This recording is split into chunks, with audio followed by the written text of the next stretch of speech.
Afrika yetu, Afrika yetu. Tunatenda Jehova Mwari wakati mamlaka wake kwa mwanzo wako kama wana ukira Jatiti yokumusha watakataliwa kutitipinde Afrika yetu. Amen. Wasakana kwazo kutitewa kana kabuka. Wanozoenda kule. Wana mkulisiwa. Afrika yetu. Tuwama sangano la apostoli wa Afrika. Apostoli wa Afrika kule. Unapinda kutenga tena na uchiza zakati ya mani sakaraiwa. Gai kipota. Afrika yetu. Mufundi za taura panuma Yerusalima. Afrika yetu. Amen. Mufundi za taura panuma Bwana na taura kati. Tunotenda kwazo Jehova Mwari. Uye mtuwa wakasana. Kakalele kwa chanda ya taura chitenda kwazo kuti. Makakamusira tamba yake. Afrika yetu. Amen. Na nasuna njoti makoro. Njoti makoro. Kuti makanzi nisisa mkaziva nililo kuenda. Afrika yetu. Makakamusira tamba. Mukakatenda kwa hili. Izo zinakatiza kuti mulina nuobo. Afrika yetu. Tunatobia maji tunaweza kutenda nokukuta Jehova. Nokuta hakuna akaba kwa tili akanga aliwetu kuno. Muna akanga akaenda because sasa kama ndio kutaende. Kama tuweze kujema. Afrika yetu. Amen. Tunatenda baraka kadira basai. Nakakadira kuti zikambe nokuwa zakaita. Nokuti mwana mabasa kuna kukadirika. Asikuenda kwa sukoka sita. Kama nakasita pachake. Afrika yetu. Iko by design kuti munaende. Iko by design kuti munaende wapi? Ali muno. Afrika yetu. Amen. Tunatenda Jehova Mwari wakati wenda bakakura kadai. Kama zakamuda ali kuti kana tabadali tatichona vanhu vese vari pano. Hapana kana mutau. Sokuti akaba bakatita nazo wengi. Afrika yetu.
kutambuze kwekuvimbana Jesu nokutaura zvakarehwa nezvakatemwa.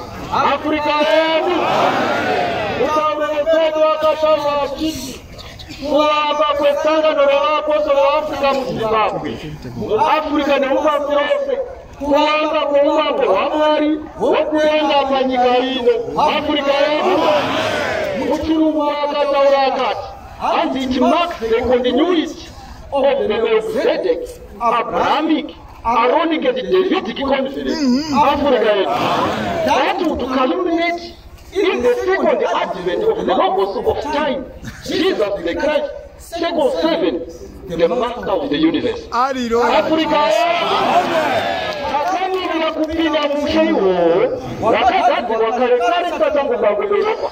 Africa twepanda bedzinwambo kana tichiteerera tichifamba nokuimba naJehovha nokufamba sezvakarayirwa nezvakatemwa. Afrika ataura pana ati kana sadza chairo nemadyirwo aro zvisiyane nemuriwo wekudya nawo. Ataura panapa achiti kuchasadza nederere kwakasiyana nekutosadza nenyama. Derere nemadyirwo aro nokuti roda gomba pakati kuti zviindirane zvikara nesadza nemuriwo. Afrika nekuti ripere nesadza pandoda gomba kana pasina izvo zvoudya ukakapedza sadza nesadza mundiro. Afrika unoda kudya madyirwo acho. Afrika kana mukanwa memunhu munotori neoda.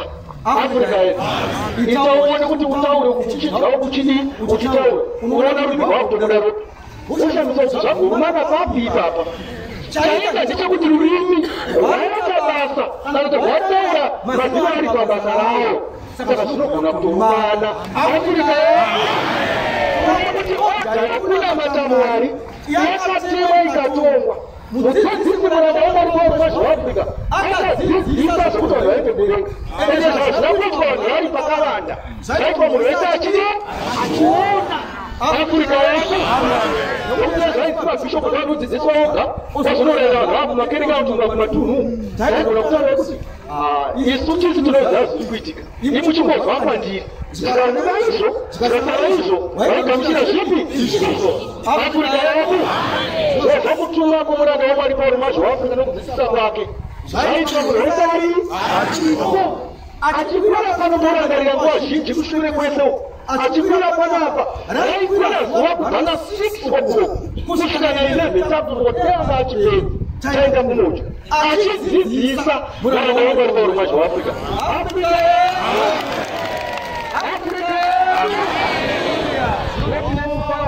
Mauya makadaidzwa naJehovha. Afrika zvinochizaini vanhu veZimbabwe maAfrica inovapesera vaAfrica kuti munotine ushe. Afrika munomutineki Neushe. asi isusu tiri upurisa hwamambo. Afrika vanhu vakazviona kuti padze kukosha kwani kwezita rake. Afrika saka panapa isu tiri vatorwa navafambi tiri kutsvaga imwe nyika yedu chaiyo chaiyo ine nheyo dzagari misha nevakwenyepi. Afrika nokuti izvozvo zvatiri kufarira pano kufarira kwedu kuri kuti kana tikafamba bedzi tikateerera kudzidzisa kwomuranda waMwari Pauro mazvaAfrica tingasvika munyika iyoyo. Afrika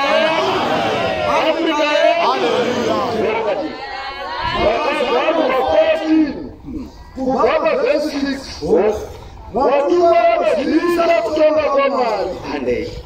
Zvinotakana rumwe mutumwa achibhururuka pakati pedenga akainzwa ngoni zvisingaperi kuti aiparidzira vagara panyika namarudzi ose nezvudzi dzose dzendimi dzose ndimi dzozavanhu vose. Pakaonekwa mumwe mutumwa achibhururuka nepakati pedenga aine vhangeri isingadii kuti aiparidzira vanogara panyika kureva isu. Afrika zvinopakada kuti vanzverwe kuti mutumwa uyu zvinowanikwa zvinoda kuti mutumwa ndiani. Afrika tichitadzirwe vhangeri iyo hande Pauro aira basara Sabunda papeza Afrika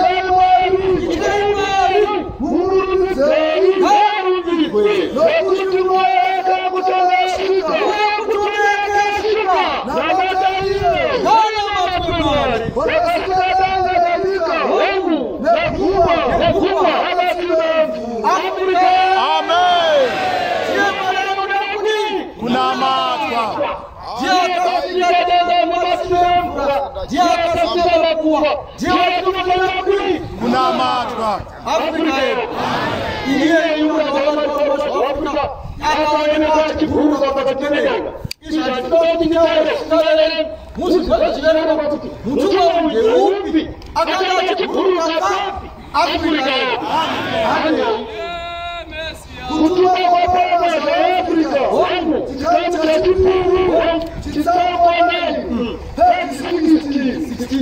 hizo ngara Yesu kumarusi na jambo la 1965 na kuwa kusikia Yesu ni kitu kwa nini hizo ngara yangu kumarusi jambo la jawabu kwa nini ndio baba yangu hasa nataka kubeleka kuna kwa nini ndugu yangu wangu nani kuhani Afrika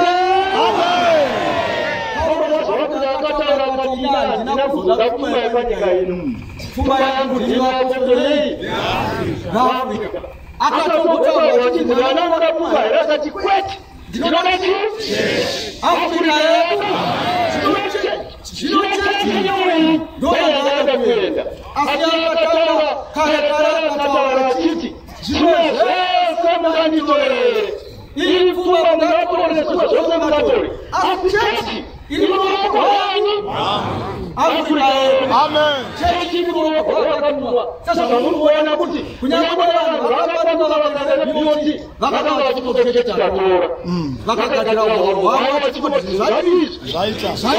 Asa siapa pasal itu? Aku nak. Saya ada yang nak tu. Sabai ko saya sabai. Salam aku nak. Amen. Aku nak. Wana kata mtu achi. Wao kujeji. Yokuto kujeji. Yakaruka makoresho shule. Mtu achi. Aripo. Aku nak. Mtu achi ndio kwa sawa.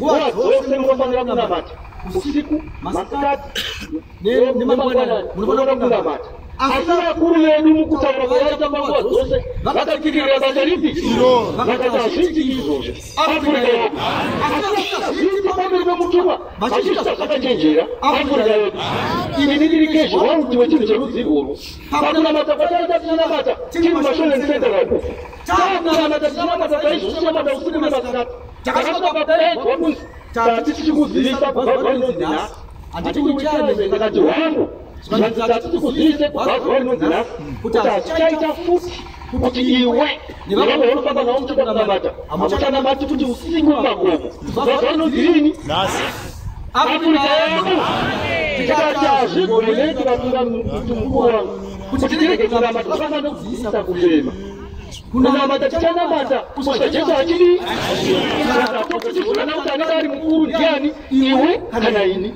tikata saka mbonaka mbona sababu itatikana umemarengera api kana kutafuti ndio ndikaona kwa yose bakataka kwa kazi bakataka kuzika wafundi kutukuyu tangu kwa ni jani dilini kutaati tauri kutachana mata na kukweki akaona matatizo usiku au mchechi kata sakana anda wataka kumbata wafundi sasa kasi mbona mtaka shisho shisho kwa mungu wenu atatashakana asatumo wenu kwa mtu wengine padi sasa tena sasa nani ya imano ya akamuro ya chitishapera akamuro Afrika yetu sasa bado kutitarajere ni shisho kutitere kuna mata asaka kuoni kudaka Sekarang sisi sosa sasa muda lakini tataga muhimu dokati mati one by one lakini sasa tunataka pesa na kutiti badili huru kwa kujitoa tata sana sasa zote chuza hiyo sasa muda kuna matamuno kana kurafika tata sana ini zamani tauri sio na matauri ndaku kwa mindiro yangu ini hizo daga kuna mata uye kana kuna mata huko mimi tena matamu yake yenu asante kana matamu kwa kwangu kana na kugomo kana na kusoe anatukudinda kusikite bai sasa katika hapa dichimata kana na chira mazorema anataka kutukunesha zamu za sisi kana kurudika takaanza mungu amen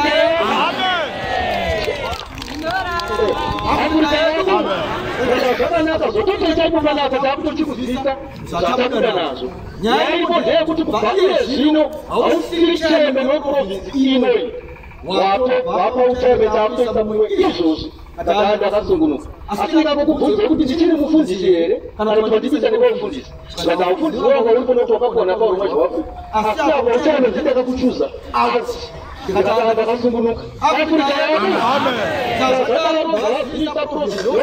zviripo panguva diki ndakafonera general secretary ndikati apano ndabviswa pachaime nekuti ndakanamata masoro ndikapinda masoro usiku ndozvakadzingirwa asika tidi kuzivisei zvakanaka asi mabhira hauna kutorwa mabhira neuchinamata jehova mwari anopingira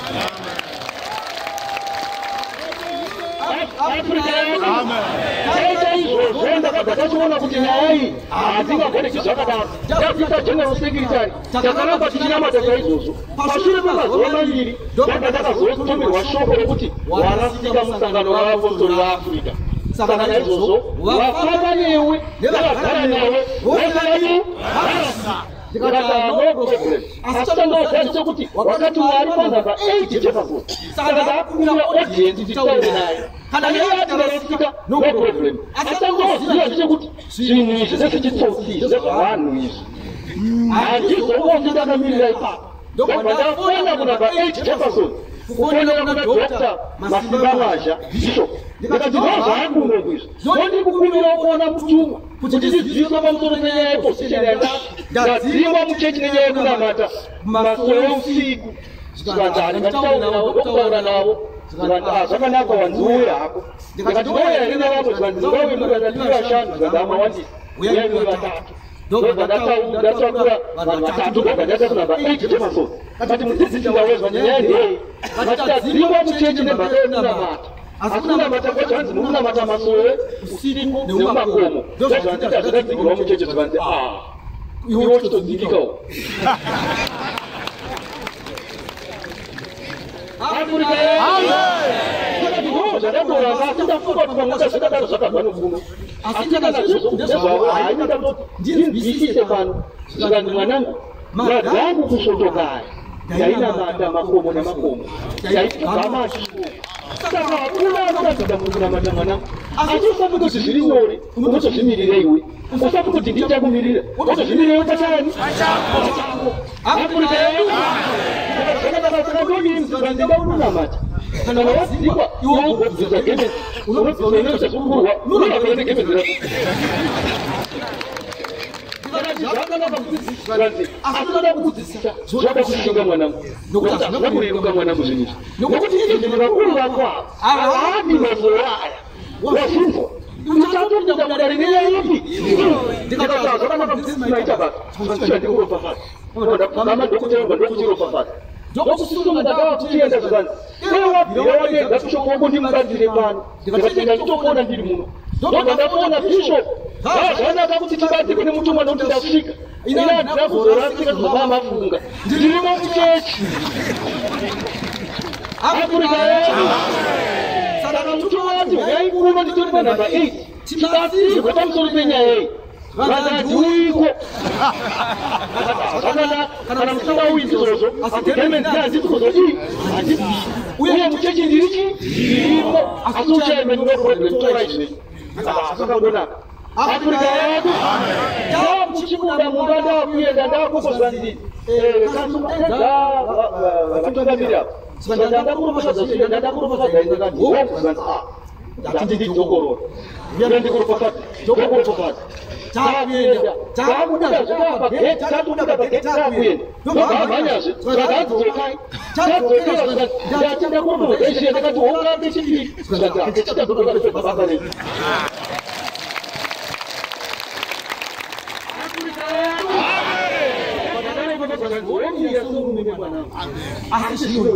uye usati nokuti ndiwayakwana afrika adaro ndokuchidzokera ndokutotanga kutobata basa senguvadzo ndokuudza vanhu kuti vakomana kunamata ngakunamatwe ndokuaaaapi afrika yedu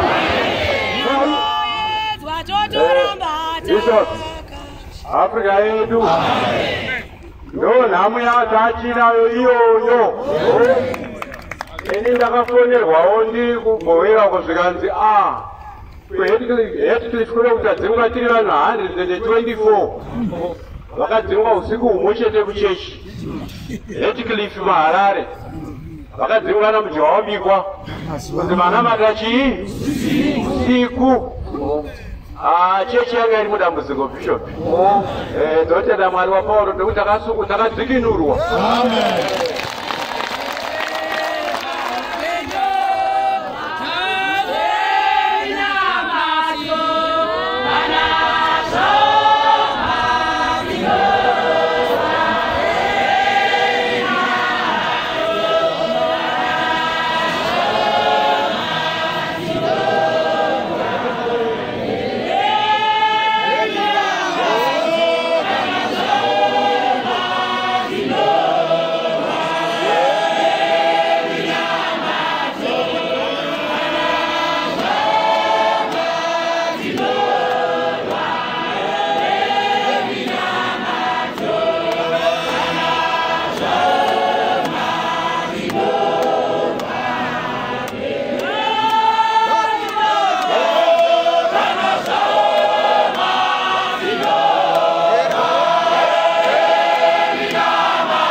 Nekukumbira pano ya Museveni Afrika yetu.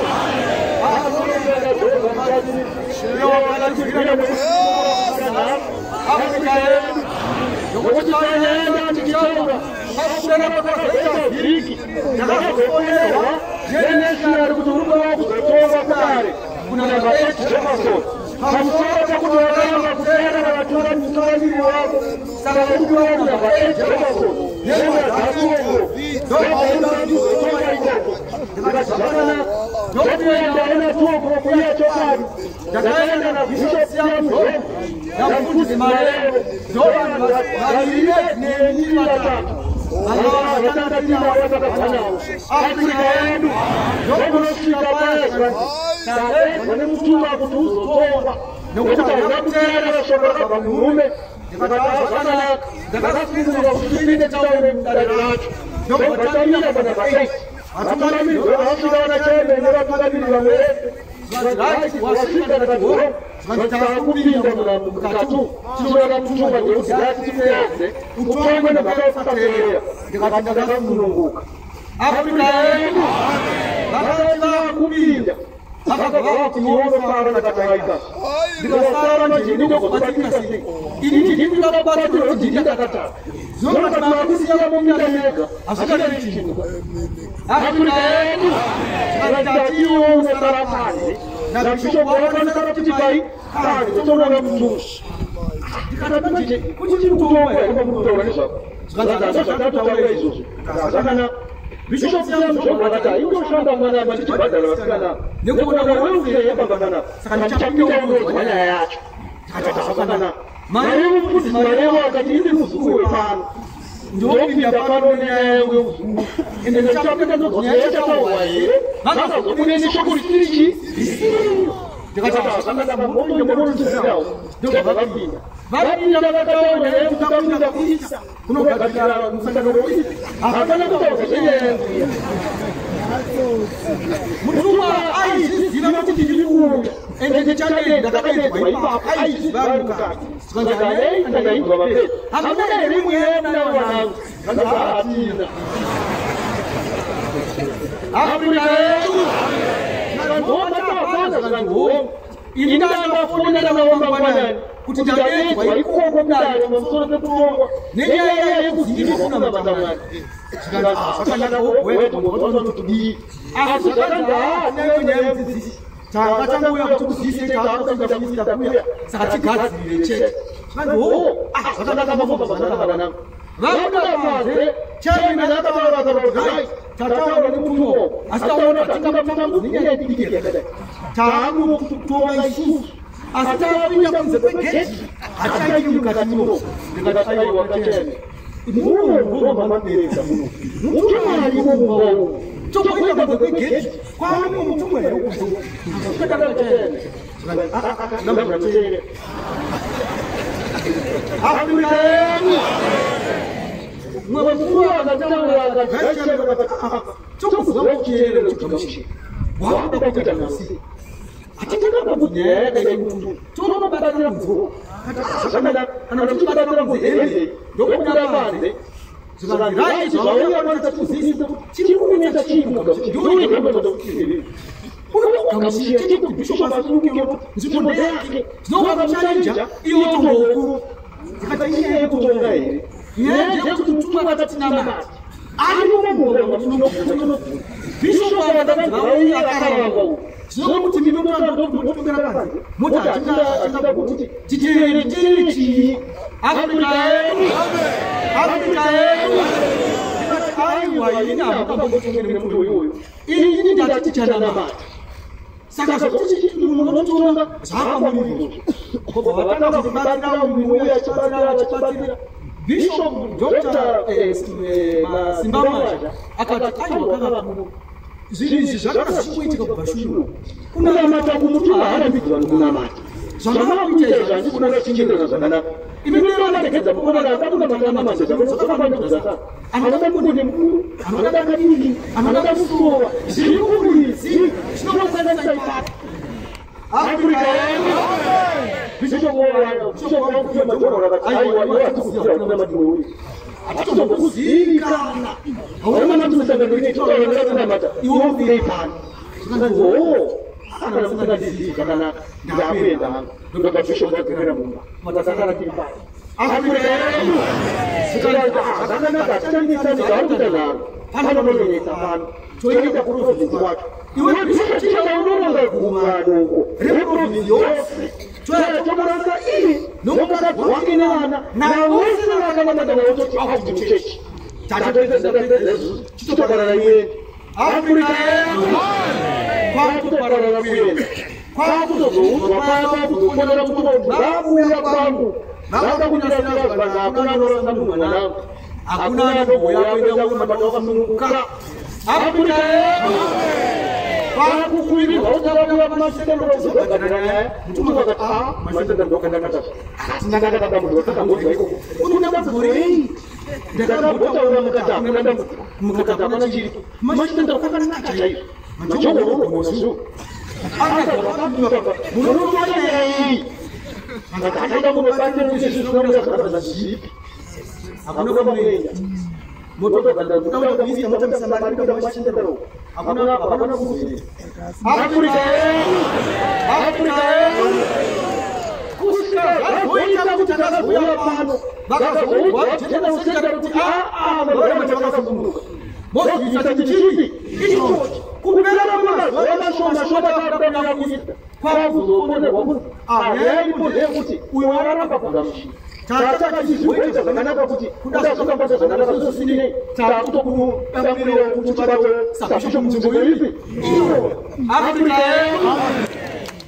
kwa kutoa bana kwa na kwa msote kuti tio kusisa itu basi bisho opa mzungu yeye bana kusema wakati kutana na hizo sisi tutakwenda daktari nyewe kutoka pacha Afrika hapa kwa bisho kwa na kata wakati mwiko Chizo kama yeye bai ndika sasa kama vile chucho banza taona tukajangira sasa tatu msesho tatu ya kukuro sasa kama mabudu nitakwenda na wapi ima Afrika ikataomba kwa msomo yeye katana kuomba ikatimufuti jisu chakota chitamune mutahaba kutaje bishop nokuti isusu tunokana chene chakota zizokana na bishop ekeza foi nokureje ndandami uya asili mufunzi ndi bishop Afrika Afrika kumukana dari chienda na mbili chumba cha izozo ndana badaka kunyambo kwa yarira yana ndana tora kundu kwa dada zinaona pasi Bishop Buhoro Afrika ndio batakwenda tunaenda tunaenda ndio bataenda kudi tukazi na Bishop Buhoro jina sisi kama na doktor wenyewe jikata uongo Bishop Buhoro ulimaka kasumu na yeye uongo na kule tunataka ndio kama tumia hapo kwa kasuma mwanangu nataka wewe mzidi tunataka na kwenda hapa kana tukazi nenda katuwe tukazi ili kutawa kwenda katuwe tukazi mambara kustuki Kata abana wao sukalanti Afrika sukalanti koana dikata abana kulimete sukalanti ku sukalanti abanje tuita mwanangu abanga binde bakakunda ini ndije gata katunga sandani ya ila chichimira wana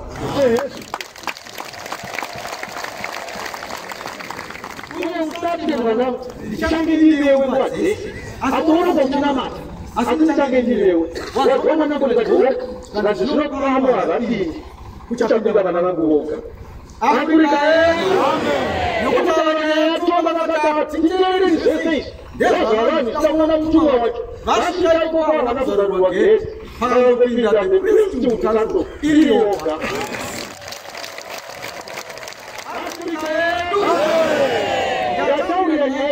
Tutakamkumbuka sababu una hichi kidogo hichi kila baba mchomba chicha baba dunia chidai kana kuimba chidai zaidi chicha Afrika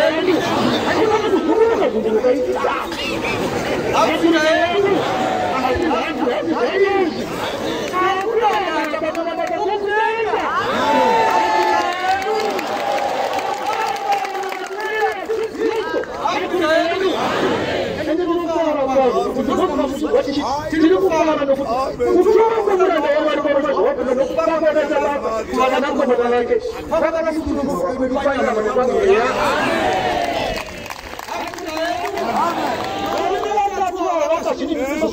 kana mwana umuni na mari na simu mwana ngolenye bana kugamishira ni utasoma fujo kujenzi kana kumbana ngenda na fujo kwende mkuru ndo tachi jidoni wende na fujo kumbona ndo tachi jiki ngenda na tachi jiki akuru kukutala kwao nokubata kwao ndiko kumwali okufa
kana chitima chinoba mujanji achitsaukiri munhu Afrika yedu achitsaukiri kana paita fumo kana paita mene kana paita pere lilibora chitima chinoba kuya chi Afrika yedu ivangeli kana nechipara dzabudai azvozviri kuti ndiri kuparidza zvokubva mumwoyo chitima iwe ndinobva mujanji chitima chidi zvacho Afrika yedu kuti ndingadai zvakazamira zvakadai munhu ngaavire pake chaipo achitera dzidziso Afrika yedu